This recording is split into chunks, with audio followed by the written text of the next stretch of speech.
Assalamualaikum warahmatullahi wabarakatuh.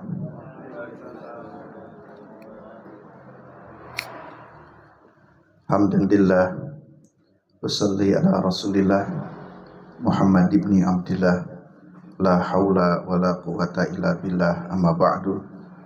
Qala Allah ta'ala fil Qur'anil Karim, a'udzu billahi minasyaitonir rajim.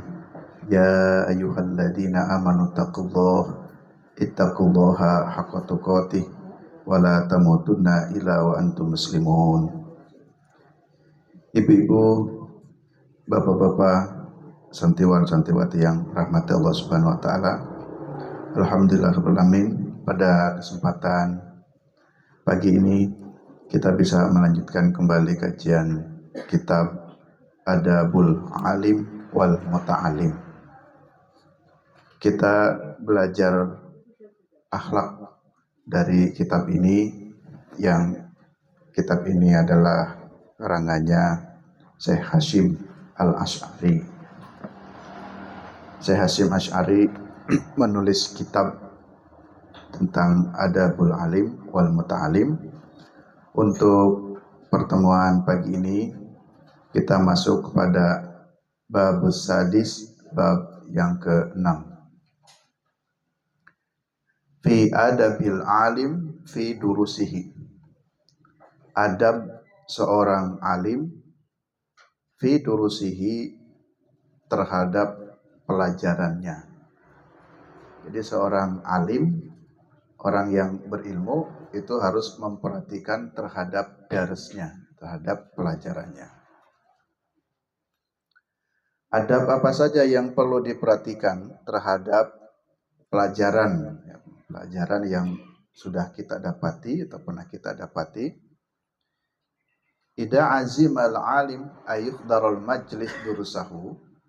Apabila seorang alim hendak menghadiri majlis ilmu, hendaklah ia tatahhar, bersih-bersih dulu. Jadi adabnya, Bapak Ibu, santri semua, kalau mau masuk ke dalam majlis ilmu itu ya tatahhar, jadi bersih-bersih atau bersuci dulu. Bersuci dari apa? Minal hadasi wal khubus, baik dari hadas maupun hubus. Kalau hadas itu kotoran, ya, hadas itu hadas, kalau hubus itu kotoran. Kalau di dalam fikih, hadas itu sesuatu yang mengakibatkan batal wudunya tapi tidak najis. Misalkan kentut, kentut itu hadas tapi bukan najis. Kalau kentut najis repot nanti ya, Bapak Ibu ngentat-ngentut itu harus diganti pakaiannya. Karena sekali ngentut, nah itu kan jadi najis, kan repot. Sehingga hadas itu sesuatu yang membatalkan wudhu tetapi bukan najis. Ya. Kalau hubus ya kotor. Jadi adabnya seorang alim, orang yang berilmu, di dalam menghadiri majelis ilmu itu hendaklah bersuci terlebih dahulu. Ini kita bicara adab ya, mohon maaf, bukan bicara wajib bersucinya, tapi adabnya, bagusnya bersuci terlebih dahulu. Wa yatanadafu wa yatatayyabu, hendaklah ia bersih-bersih dan tatoyab. Nah, tatoyab itu memakai wangi-wangian. Jadi kita akan mengkaji satu ilmu. Kan ilmu itu al-ilmu nurun, ilmu itu cahaya. Nah, supaya cahaya itu masuk ke dalam kita, diri kita, berarti diri kita pun harus beradab gitu. Ngaji kok pakai kaos oblong umpamanya. Nah, ngaji kok semrawut, padahal itu sedang belajar ilmu. Ilmu kan nur, cahaya. Bagaimana kita ingin menghendaki satu cahaya sementara kita sendiri tidak beradab. Nah, gitu. Wa yalbasu ahsanu siyabahu, dan hendaklah berpakaian yang terbaik. Nah, jadi setiap kali kita mau belajar itu berupaya carilah pakaian yang terbaik. Laiqah, yang layak, baina ahli zamanihi, sesuai dengan zamannya. Jadi pada masa dulu ya baju yang terbaik yang seperti itu. Tapi mungkin masa sekarang baju seperti itu sudah kurang layak, kurang pantas gitu. Cocok enggak? Nah, jadi berpakaian pun berpakaianlah pakaian yang baik. Yang memang benar-benar qasidan bidzalika kulluhu ta'dimil ilmi wa tabjilis syariati. Hal itu kita lakukan qasidan. Jadi benar-benar bermaksud dalam rangka itu semuanya dilakukan ta'dimil ilmi, untuk mengagungkan ilmu. Jadi kita berpakaian yang rapi, kita bersuci, itu bukan karena lain-lainnya, tapi betul-betul ingin mengagungkan ilmu itu sendiri. Karena ilmu itu kan sesuatu yang agung. Ilmu itu yang mulia. Maka kita pun harus tabjilis syariati, yang memuliakan syariat atau memuliakan ilmu itu sendiri. Ya. Imam Malik rahimahullah, Imam Malik ya, itu yang kita kenal Imam Mazhab, Hanafi, Maliki, nah itu. Imam Malik, itu beliau seorang ulama dan sekaligus juga seorang yang kaya raya. Ya mungkin kita sebut apa, businessman ya. Jadi Imam Malik ini seorang yang kaya. Beliau bisa menempatkan ketika ada tamu, itu beliau tanya, tujuannya apa? Kalau ternyata si tamu itu menjelaskan tujuannya ingin diskusi atau ingin bertanya atau ingin apalah tentang bisnis, Imam Malik santai saja, pakai kaos biasa saja, tidak apa-apa. Karena ini tujuannya untuk bisnis. Tapi ketika si tamu itu ditanya tujuannya apa, ingin belajar agama, apalagi ingin belajar hadis, kan Imam Malik kan ahli hadis. Ketika ingin belajar, si tamu itu tujuannya ingin belajar hadis, Imam Malik bilang, sebentar, tunggu dulu. Jadi ketika ia memakai kaos yang kurang layak, dia berganti dulu dengan baju yang terbaiknya. Kenapa? Karena beliau ingin memuliakan hadis. Begitu. Jadi beliau seorang alim, beliau punya ilmu, cara memuliakan ilmu itu dengan cara berpakaiannya pun berusaha yang baik. Karena ingin menyampaikan hadis, sesuatu yang baik, sesuatu yang suci, maka kitanya pun yang menyampaikannya berupaya untuk yang terbaik. Itulah adab yang dilakukan oleh Imam Malik. Itu para ulama begitu memuliakan persoalan-persoalan adab ini. Jadi jangan bicara, kan nggak apa-apa, kan boleh, kan nggak haram, kan nggak dilarang. Jadi bukan persoalan begitu, tapi kita persoalan adab. Ya, jadi adab itu sesuatu yang baik. Wa yanwi bita'limihi, dan hendaklah berniat. Nah, jadi niat untuk mengajarkan ilmu itu taqarrub ilallah ta'ala. Jadi seorang guru kalau ngajar siapapun, ya ini santri juga mungkin mengajar TPA atau bapak ibu mengajar anaknya, itu siapapun seorang alim, dalam mengajar itu niatnya betul-betul dalam rangka taqarrub ilallah, untuk mendekatkan diri kepada Allah. Ya, dan berhati-hati ya, kita semuanya kalau menjadi seorang guru lalu kemudian dipanggil ke sana kemari jadi dai, dari penceramah, mubalik yang lagi viral siapa itu ya. Nah, jadi diundang untuk mengajarkan satu ilmu itu tujuan utamanya bukan yang lain-lainnya dulu. Bukan karena ya biar viral, bukan karena amplopnya. Sehingga tidak perlu diarani, ini kalau mau ngundang Ustadz A itu budgetnya harus 4 juta. Kalau nggak punya sekian juta, itu nggak bisa. Atau nggak mau menyampaikan ilmu. Bukan itu. Ada para alim tidak seperti itu. Ya. Jadi niat utamanya adalah taqarrub ilallah. Ya. Itu posisi si alimnya. Tapi posisi masyarakat atau mad'unya ya tentu juga memperhatikan, tapi bukan menawarkan diri kalau mengundang saya itu bayar sekian. Itu yang tidak pantas dalam sisi adabnya ya. Karena harus diniatkan taqarrub ilallah ta'ala. Selain niat untuk taqarrub kepada Allah, wa nasrul ilmi asy-syarif, ya, untuk menyebarkan ilmu yang mulia, wa ihya'uddinil Islam, untuk menghidupkan agama Islam, wa tablighi ahkamillahi ta'ala, dan untuk menyampaikan hukum-hukum Allah Ta'ala. Nah itulah niat orang ngajar ya, siapapun ngajar dimanapun itu harus niat-niat karena Allah, dalam rangka mensiarkan ilmu, dalam rangka menghidupkan agama dan menyampaikan hukum-hukum Allah. Kemudian wal izdiyadi minal ilmi bi idhadus shawab war ruju' ilal haqqi. Orang mengajar itu, ini jadi guru, di posisi alim, seorang guru. Seorang guru itu, tujuan mengajar itu salah satunya untuk menambah ilmu. Jadi kalau ngajar itu malah tambah ilmunya. Setiap seorang guru ngajar, itu mesti membaca dulu, persiapan dulu. Bahkan mengembangkan dengan bacaan-bacaan yang lainnya. Jadi mengajar itu ya justru menambah ilmu. Maka Bapak Ibu kita semuanya, kita tidak boleh pelit dengan ilmu. Biasanya kalau masih masa sekolah ya, masa sekolah lalu kemudian temannya tanya, kita nggak mau memberikan penjelasan karena takut tersaingi. Nah nanti kalau ngajari teman saya yang pinter, teman saya yang ranking 1, dia ingin rankingnya dia saja yang pinter. Itu pelit terhadap ilmu, nggak boleh. Justru semakin kita mengajarkan pada yang lain, ilmu kita semakin tambah. Minimal kan semakin kuat. Si A sudah paham konsep A, si B belum paham, si B tanya, kita sampaikan. Kan si B jadi paham, tapi kita si A-nya makin kuat. Jadi tidak rugi.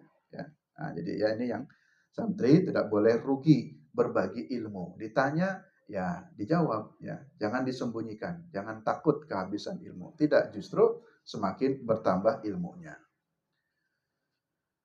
Bahkan sesuatu yang baik lagi adalah idharis shawab warruju' ilal haqqi, menampakkan kebenaran dan kembali kepada kebenaran. Ya. Ruju' ilal haqq, kembali kepada kebenaran. Misalkan begini, mungkin ada seorang dai, seorang guru yang dia mengajarkan satu ilmu itu salah. Di kemudian hari ada koreksi, dia sampaikan lagi. Bapak Ibu, mohon maaf, pada pertemuan yang lalu saya menyampaikan sesuatu yang keliru, yang kurang tepat. Harusnya mengatakan Umar bin Khattab, tapi malah mengatakannya Abu Quhafah. Itu kan salah. Abu Quhafah itu kan gelarnya untuk Abu Bakar, tapi bilangnya Abu Umar bin Khattab atau yang bernama Abu Quhafah. Nah, itu akhirnya orang akan mengingat ilmu kita. Oh ternyata Umar bin Khattab itu nama lainnya Abu Quhafah, padahal itu salah. Abu Quhafah itu gelar untuk Abu Bakar. Maka jangan sungkan, jangan malu. Loh Ustadz kok salah, malah dilarat lagi. Justru itu yang bagus. Ya. Jadi seorang guru, jadi siapapun, kalau kita pernah mengatakan satu kalimat atau ucapan, ternyata di kemudian hari ucapan itu terkoreksi, ya, maka jangan ragu untuk mengatakan yang benar itu. Jadi mohon maaf, pertemuan yang lalu saya sedikit salah menyebut A, harusnya B. Nah itu ya. Itu ar-ruju ilal haqqi. Harus rujuk kembali kepada yang hak. Jangan sampai menjadi seorang dai, seorang guru karena menjaga gengsi, padahal dulu melakukan yang salah. Lalu ada kritik. Ustaz, mohon maaf Ustaz, hadis yang Ustaz sampaikan itu salah. Nah, karena tidak terima, dianggap salah, lalu kemudian dia tidak mau menyampaikan, tidak mau meralatnya. Itu tidak baik. Jadi guru, seorang guru yang baik, seorang dai, seorang ustaz yang baik adalah ar-ruju ilal haq. Wajtima'i ala dzikrillah. Niat belajar itu, niat mengajar itu karena berkumpulnya itu ala dzikrillah, dalam rangka ingat kepada Allah. Jadi sering disebut majelis ilmu yang seperti ini adalah taman-tamannya surga. Kok di dunia sudah ada taman surga? Betul. Jadi di dunia ini sudah ada taman surga. Taman surga itulah ini majelis-majelis ilmu. Sehingga Bapak Ibu hadir duduk di sini, ini sedang duduk di taman surga. Adem, ada pohon-pohonan. Jadi merasakan atau suasana ya kenyamanan. Tentu nyaman dengan ilmu ya. Wa du'a ilis salafis salihin, dan juga biasakan berdoa, mendoakan lis-salaf, untuk ulama-ulama sebelumnya as-salihin yang solih. Nah inilah adab yang seringkali kita terlupakan. Kita ini jarang mendoakan guru. Padahal guru itulah yang telah memberikan ilmu kepada kita. Biasanya ya, kalau ada seorang guru ngajar dengan penuh keikhlasan, si muridnya kemudian jadi guru lagi, lupa kepada gurunya. Apalagi si murid itu sudah jadi kepala sekolah, gurunya tetap jadi guru biasa. Padahal dulu itu gurunya dia. Ya. Nah itu kemudian tidak menghargai, itu dari segi adab itu tidak tepat itu. Ya. Jadi istilahnya jangan karena sudah sukses menjadi kepala sekolah, jabatan gurunya kita dulu itu lebih rendah daripada kita. Kita harus takdim. Karena sebab lantaran beliaulah kemudian dia menjadi kepala sekolah, dia menjadi sukses. Dan doakan, sempatkan doakan guru-guru yang telah mengantarkan pengetahuan pada kita. Wa idza kharaja min baitihi du'a bid du'ai al-warid anin nabiyyi sallallahu alaihi wasallam. Apabila keluar dari rumah, hendaklah berdoa. Jadi Bapak Ibu, kalau keluar dari rumah hendaklah berdoa. Apalagi karena di sini tentang adab alim ya, lebih tepat diartikan tadi seorang guru. Guru kalau mau mengajar ya, hendaklah berdoa. Ada satu doa al-warid yang datang anin Nabi sallallahu alaihi wasallam dari Nabi sallallahu alaihi wasallam. Doanya Allahumma inni a'udzubika an adilla au udalla au azalla au uzalla au adlima au udlama au ajhala au yujhala alayya azza jaruka wa jalla sanauka wala ilaha ghairuka. Baik, coba kita baca bersama-sama, diikuti. Allahumma inni a'udzubika an adilla au udalla au azilla au uzalla au adlima au udlama au ajhala au yujhala alayya azza jaruka wa jalla sanauka wala ilaha ghairuka. Baik, nah ini hadis Nabi riwayat Abu Dawud ya. Hadis Nabi riwayat Abu Dawud tentang doa. Doa ini dianjurkan kepada idza kharaja min baitihi, apabila keluar dari rumah hendaklah berdoa. Ini kalau mau ngajar ya, berdoa. Bagaimana inti doanya? Allahumma ya Allah, ini sesungguhnya aku a'udzubika, aku berlindung kepadamu. Ya. Jadi dimanapun kita harus berlindung. Kita mohon perlindungan kepada Allah. Yang pertama, kalau mau dicatat poin-poin doanya, kita berlindung kepada Allah itu dari an adilla au udalla. Ya Allah, aku berlindung kepadamu, jangan sampai aku menyesatkan dan jangan sampai disesatkan. Jadi seorang guru, seorang mubalik, dai, jangan sampai menyesatkan. Pembicaraannya menyesatkan. Mohon maaf ya, yang saya pernah menyampaikan juga, satu kelompok atau orang yang lagi viral ya, jadi mengaku bisa berkomunikasi dengan malaikat, mengaku bisa memerintahkan malaikat, dan seterusnya. Yang sesungguhnya itu di luar dalil-dalil syar'i dan juga logika. Tidak mungkin manusia memerintahkan malaikat, tapi dia mengaku bisa, saya perintahkan malaikat. Ini namanya menyesatkan ini. Kalau dia mengaku sebagai seorang guru, seorang dai, harusnya berlindung pada Allah. Ya Allah, jangan sampai ucapan saya ini menjadi menyesatkan kaum muslimin.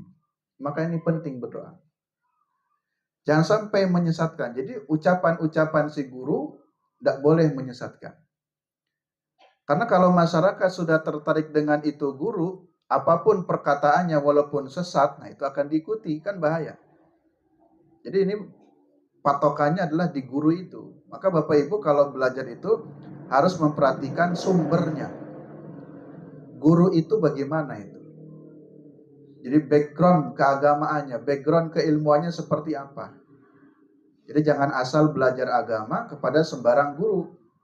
Ada istilah orang mengatakan ya bersanad ya. Jadi gurunya itu yang bersanad. Ya minimal sanad itu jelas keilmuannya itu dia belajar di mana, dari mana. Sumber ilmu yang dia baca itu dari kitab apa? Masa ada satu kitab yang menjelaskan manusia bisa berkomunikasi dengan malaikat? Ada tidak? Kan sudah diragukan. Ini mesti bohong, ini dusta. Apakah ada kitab-kitab yang menjelaskannya? Lalu manusia dapat memerintahkan malaikat? Kan tidak ada. Nah, berarti kalau kita kritis sebagai murid, sebagai mustami, harusnya mempertanyakan itu. Inilah yang penting dibaca doa ini. Kata Nabi, Allahumma inni a'udzubika an adilla au udalla. Aku berlindung kepadamu ya Allah dari menyesatkan. Jangan sampai menyesatkan au udalla atau disesatkan. Guru yang disesatkan ada enggak? Ya mungkin ada juga ya, dijebak oleh jamaahnya. Yang kedua, poin doa ini adalah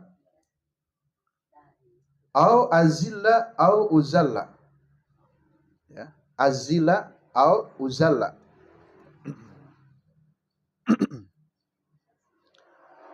Aku berlindung kepadamu ya Allah. Azilla itu menggelincirkan. Au uzalla atau digelincirkan. Jadi jangan sampai menggelincirkan orang lain kepada keburukan atau dirinya. Jangan sampai saya pun digelincirkan oleh orang lain. Ya. Kan bisa saja tuh seorang dai, seorang ustadz digelincirkan oleh oknum, ya, disuruh mengeluarkan fatwanya A, ya, judi online itu halal, tidak apa-apa, ya.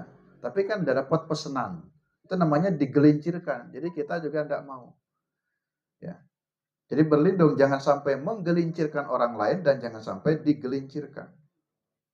Kalau mau mengatakan ini sampaikan terus menerus ya, istilah buzzer ya. Dulu sepertinya Ustadz A ini baik-baik saja, tapi sekarang kok kalimat-kalimatnya seperti bertentangan atau berbeda. Oh ternyata dia dapat bonus ya, dapat jabatan apa umpamanya. Ya. Padahal dulunya kritis sekali. Ya. Tapi kemudian karena ada lain satu dan hal, itu jangan sampai begitu. Itu berarti digelincirkan. Jadi seorang guru jangan sampai digelincirkan oleh orang lain dan jangan menggelincirkan orang lain. Au adlima au udlama. Berlindung kepadamu ya Allah dari berbuat dolim. Jadi jangan sampai kita berbuat dolim kepada orang lain dan jangan sampai didolimi. Ya, jadi jangan sampai didolimi. Ada yang didolimi guru. Ini bukan didolimi ya, tapi umpamanya contoh ya. Si guru itu dapat undangan tuh ngisi pengajian di tempat A. Sudah hadir, nunggu 1 jam, kok nggak ada yang datang. Nah, ini didolimi nih, suruh datang kok nggak ada yang datang. Hanya teleponlah panitia, Pak ini saya sudah hadir kok nggak datang.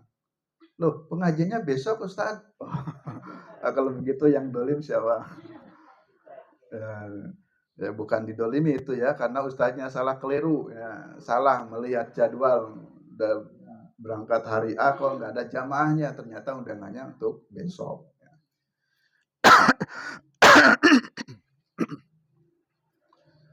Kemudian au ajhala au yujhala.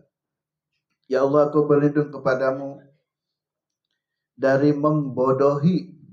Jadi guru itu jangan membodohi. Atau berlindung kepadamu ya Allah dibodohi. Jadi jangan membodohi dan jangan dibodohi. Kalau guru yang membodohi itu biasanya kepentingan dia itu, yang sesat-sesat itu, ya. Atau ya kepentingan-kepentingan yang ya sifatnya ya bukan karena agama, ya. Misalkan apalah banyak ya, di ibu-ibu kalau ingin masuk surga, mari bersedekah. Tolong ibu ada yang pakai cincin, Bu? Nah, cincinnya dikumpulkan, monggo ya. Cincinnya dikumpulkan, insya Allah ini menjadi jalan untuk masuk surga. Ternyata sodakonya itu bukan dipakai untuk pondok, tapi untuk kepentingan pribadinya. Itu namanya membodohi itu. Ya, membodohi. Guru jangan membodohi jamaah. Dan jangan sampai juga dibodohi oleh jamaah. Jadi inilah pentingnya doa ya. Sehingga azza jaruka wa jalla sanauka. Jadi muliakanlah orang-orang yang memohon perlindungan tadi dan agungkanlah ya pujian kepadamu wala ilaha ghairuka dan tidak ada Tuhan selainmu. Jadi inti doanya ada berapa tadi Bapak Ibu? Ada 5. Pertama, an adilla au udalla. Jangan menyesatkan atau disesatkan. Yang kedua, azilla au uzilla. Jadi jangan menggelincirkan atau digelincirkan. Kemudian yang ketiga, adlima au ud lama. Apa itu? Berbuat dolim ya. Atau didolimi. Dan yang keempat, kelima, membodohi atau dibodohi. Itu sampai situ. Lalu azza jaruka wa jalasanauka itu pujian saja ya. Muliakanlah orang-orang yang meminta perlindungan dan agungkanlah ya pujian kepadamu wala ilaha ghairuka. Tsumma yaqulu, kemudian Nabi juga bersabda, ini hadis yang lain. Bismillahi amantu billah, iktasamtu billah, wa tawakkaltu 'ala Allah, wala haula wala quwata illa billah. Nah, ini doa ini sering diajarkan ya oleh bapak dan ibu kita dulu. Kalau keluar rumah itu biasa bacanya apa? Bismillahi tawakkaltu 'ala Allah, la haula wala quwata illa billah. Tapi kalau lengkap hadisnya begini. Monggo kita baca bersama-sama. Bismillahi amantu billah, iktasamtu billah, wa tawakkaltu 'ala Allah, wala haula wala quwata illa billah. Nah, ini hadisnya riwayat Imam Ahmad. Jadi apabila kalian keluar rumah, bacalah doa ini ya. Bismillahi amantu billah, dengan menyebut namamu ya Allah. Amantu billah, jadi mengikrarkan diri nih, saya beriman kepadamu ya Allah. Amantu billah. Siapa tahu meninggal dunia telah keluar, kami dalam keadaan beriman kepadamu ya Allah. Wa'tasamtu billah, dan aku berlindung kepadamu ya Allah. Ya, jadi kita kalau mau melakukan perjalanan ya keluar dari rumah, iktasamtu billah. Ya, memohon perlindungan kepada Allah ya. Mohon perlindungan kan banyak ya. Apalagi kalau ada tempat-tempat yang asing belum pernah kita lalui, tempat-tempat yang sepi, itu harus betul-betul banyak berlindung kepada Allah ya. Misalkan santri mau mengadakan kemah, nah, kemahnya di Goa Selarong, padahal di Goa Selarong itu kan sepi. Nah, maka kita harus banyak berdoa, sehingga dalam kemah perkemahan itu ada istilah orang yang kesurupan, itu berarti nggak berdoa dulu, maka berdoa ya. Atau rumah-rumah yang sepi juga begitu ya. Bapak Ibu umpamanya ada acara ya, kan ditempatkan di hotel atau di mana, tapi kan hotel itu kan jarang ditempati ya. Nah, saya juga pernah tuh acara ini di Kaliurang.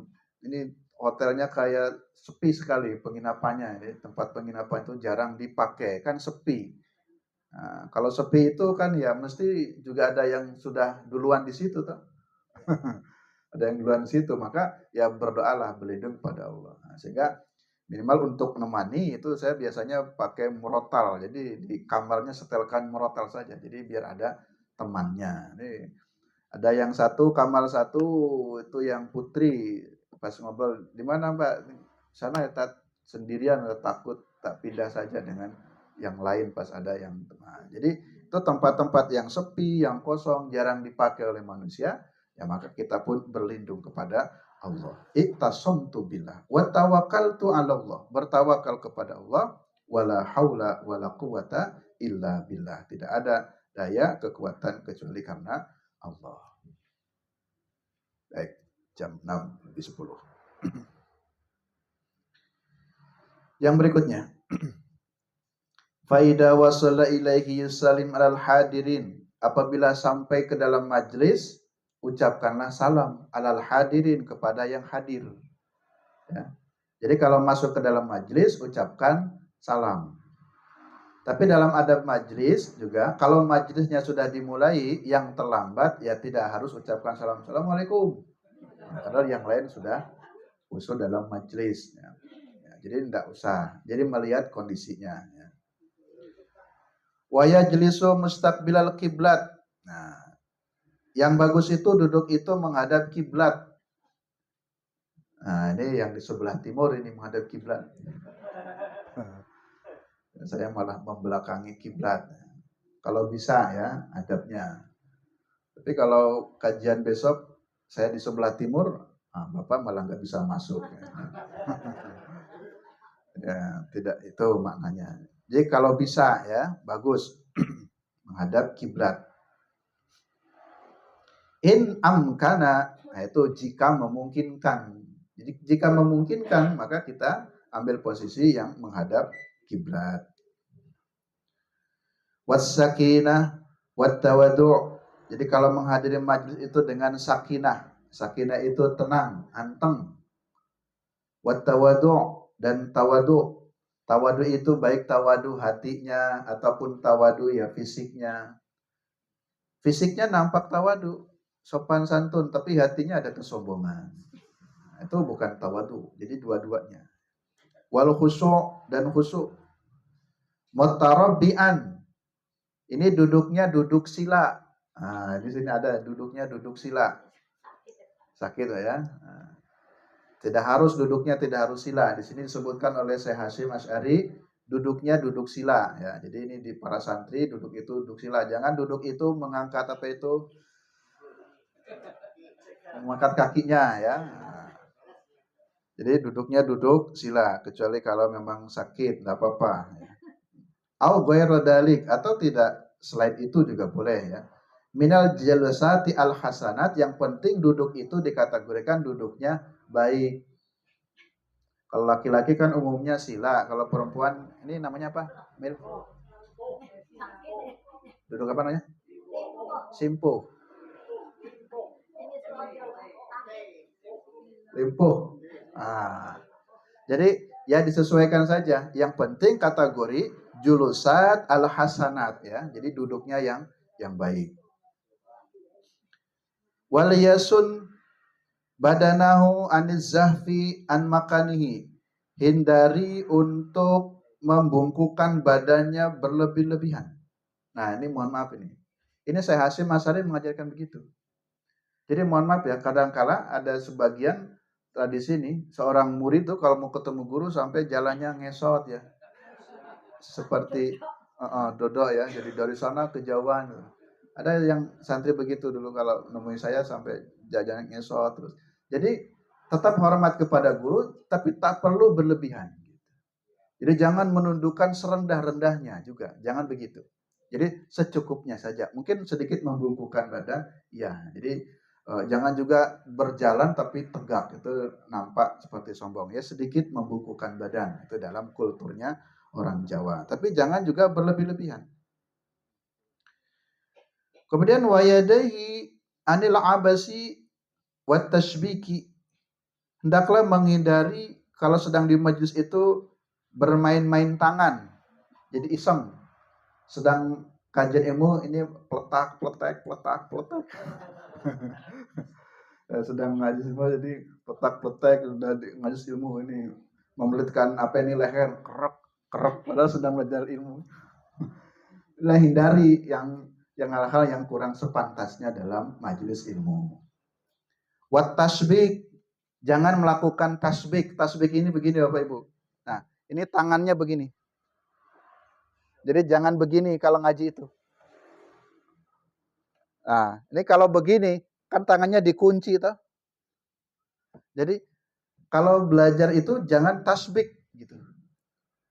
Tasbih itu ya kan tangannya jadi seperti terkunci. Harusnya tangan itu aktif, ya menulis, mencatat apa. Jadi jangan tasbih diam saja. Kalau orang dulu Bapak Ibu ya sering dengar jangan jangan naruh apa di dagu. Songgowan. Kan orang orang begini kan seperti orang ngalamun. Nah, gitu Pak ya. Nah, jadi seperti orang nggak serius, orang yang ilmu kan harusnya betul-betul fokus, pandangannya fokus, lalu tangan pun juga mencatat jika perlu ya. Nah, jadi di sini saya Hasyim Asy'ari jangan tasbih. Tasbih itu ya ini tangannya dikepalkan gini. Kan ngepalkan saja, jadi seperti nggak mau bergerak. Nah itu ya, jadi maksudnya suruh aktif. Waliyubaidu anil mizah, dan daklah menjauhi dari bercanda. Wakasratu dohak, dan banyak tertawa. Ini jangan banyak bercanda, jangan banyak tertawa. Temannya diitik-itiki. Sedang ngaji diitik-itiki. Nanti digodain, nah apa ini ditempel sebelahnya, tek harus sembunyi. Begini, tek. Nah itu gojek ya, jangan. Apalagi masuk status banyak diam tapi banyak bercanda. Jangan ya, jangan kasratu dohak, jangan banyak tertawa, jangan banyak bercanda. Kenapa? Fa'innahu yuqallilul hibah. Orang yang banyak bercanda, orang yang banyak tertawa itu menjadi berkurang wibawanya.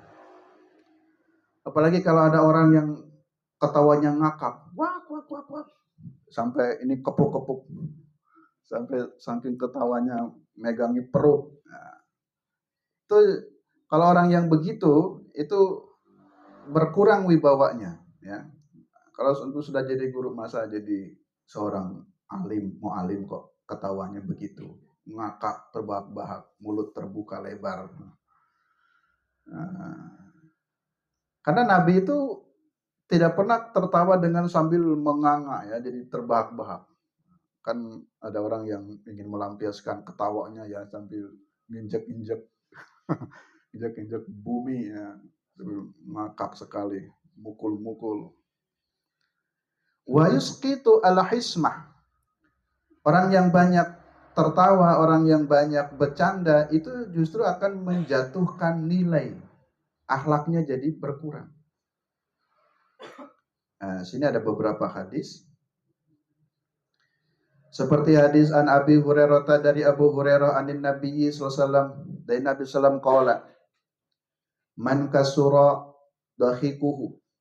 Siapa orang yang banyak tertawanya, ya, banyak tertawa, ustuhifa bihaqqihi, maka dia akan meremehkan hak-haknya. Wa man kasura mizahuhu, dan barang siapa yang banyak bercandanya, dahaba waqaruhu, akan hilanglah wikornya, ketenangannya. Nah, jadi nggak bagus, terlalu banyak bercanda. Ya sesekali saja dan sewajarnya. Kemarin saya pas lihat berita, ada berita di salah satu sekolah, sesungguhnya bercanda ya, awalnya bercanda. Tapi bercanda yang berlebihan tidak dipikirkan mengakibatkan kematian pada temannya. Jadi ada anak sekolah itu ketua OSISnya malah sedang ulang tahun ceritanya. Kan biasanya kalau orang ulang tahun kan ingin dijaili ya, dilempar pakai tepung, pakai telur bosok. Akhirnya yang terakhir diangkat oleh kawan-kawannya, dilemparkan ke kolam sekolah. Dilemparkan ke kolam sekolah. Ternyata di kolam yang di sekolah itu ada setrumnya. Mati. Padahal tujuannya ingin senang-senang, bercanda. Kan biasanya orang ngerjain yang ulang tahun ya, dibercandain. Jadi janganlah seperti itu ya. Niatnya bercanda itu berlebihan, itu bercanda mengakibatkan kematian. Ya. Jadi tak bagus lah ya. Hadis riwayat Imam Ahmad dari hadis Abu Dzar radhiyallahu anna Nabi sallallahu alaihi wasallam qala iyyaka wa kasratu dhahak, berhati-hatilah jangan banyak tertawa ya, jangan banyak tertawa. Kenapa orang yang banyak tertawa itu fa innahu yumitul qalb, bisa mematikan hati. Jadi para ulama itu tidak banyak ketawa karena orang yang banyak ketawa itu bisa mengakibatkan hati jadi mati. Tapi kalau para ulama banyak menangis, maka harus latihan menangis. Untuk mencapai khusyuk pun ada sebagian ulama, kalau orang belum bisa khusyuk, latihan dengan menangis. Jadi paksakan. Jadi doa itu dipaksa-paksakan khusyuk, menangis ya. Walaupun awalnya seperti ya, dipaksa-paksakan, tapi itu dalam melangkah melatih supaya dapat khusyuknya. Jadi jangan banyak ketawa. Karena fa'innahu yumitul qalb ya. Dan anehnya ya kalau sekarang nih anak-anak milenial, orang kecelakaan itu bukan sibuk membantu tapi sibuk memvideokan. Lihat di sini ada kecelakaan, lah ngapain bantu? Lalu kalau ada yang viral-viral kecelakaan malah ketawa, diketawakan. Nah, itu tidak pas ya. Jadi mengetawakan di atas penderitaan orang ya. Bahkan dijadikan konten. Jadi kalau ada yang orang jatuh kan lucu, itu jadikan konten, masukkan ke televisi jadi konten di YouTube. Nah itu yang buat kontennya ya nggak pas. Yang nggak pas lagi sudah tahu ini yang menikmatinya ikut ketawa. Jadi janganlah ya kita punya adab. Ini banyak ketawa pun tidak baik, apalagi mengketawakan orang yang sedang susah, yang sedang sakit. Wa yadhibu binuril wajhi, dan orang yang banyak ketawa itu, ini kata hadis riwayat Ahmad, itu bisa menghilangkan binuril wajhi, cahaya wajah. Ya, jadi cahaya ilmunya. Kemudian hadis lain wa inda Tirmidzi, hadis riwayat Tirmidzi min hadis Abi Hurairah dari Abu Hurairah anin Nabi sallallahu mengatakan la tuksiru dhahak, jangan banyak ketawa. La tuksiru dhahak, jangan banyak ketawa. Kenapa jangan banyak ketawa? Fa inna kasrata dhahak tumitul qalb, karena banyak ketawa itu dapat mematikan hati. Jadi orang yang banyak ketawa itu banyak mematikan hati. Tentu saya tidak menyalahkan ya, ketawa boleh, tapi yang dimaksud sini adalah yang berlebih-lebihan. Ya. Dan ketawa Nabi juga tersenyum, dohak tertawa, tapi ketawanya Nabi atau tersenyum Nabi secukupnya, sewajarnya. Ya. Nah, di sini juga menjadi menurut saya ya hal yang perlu. Ini betul jamnya? Jam pinten? 6:30 kurang 5. Oke, baik. Kita 6:30 harus berhenti ya. Terakhir. Nah, tadi saya ingin mengatakan apa ya?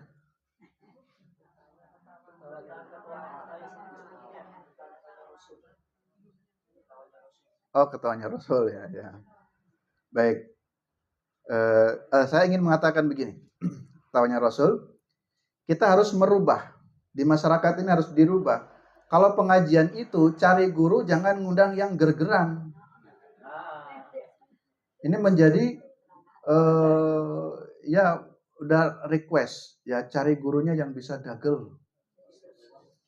Nah, bukan salah, tapi tidak memberikan edukasi. Justru semakin banyak dagel, apalagi dagelnya yang corok-corok ya. Nah, itu di YouTube juga banyak ya. Kalau nggak dagel, apalagi dengan jorok, itu orang marem dan masyarakatnya ya senang. Jadi kita harus mulai berhijrah lah. Jangan yang begitu. Undang ustadz itu yang betul-betul memberikan ilmu dan pencerahan. Bukan untuk sing dagelan. Nah, jadi ngaji itu targetnya ya dagelan, biar senang. Ya senang betul. Tapi kemudian ada sesuatu yang tidak tercapai. Saya dulu pernah waktu di Kuningan juga kan sering ngisi pengajian. Belum apa-apa sudah request. Nanti ngajinya supaya ya dagal gitu supaya ya lalu saya bilang ya Anda mengundang saya sudah kenal saya belum? Oh sudah Ustaz. Lah sudah tahu seperti apa saya kalau saya ngaji? Oh tahu Ustaz. Nah kalau sudah tahu, nah kalau saya diminta untuk dagal ya jangan undang saya. Ya cari yang lain saja. Mohon maaf saya tidak bisa.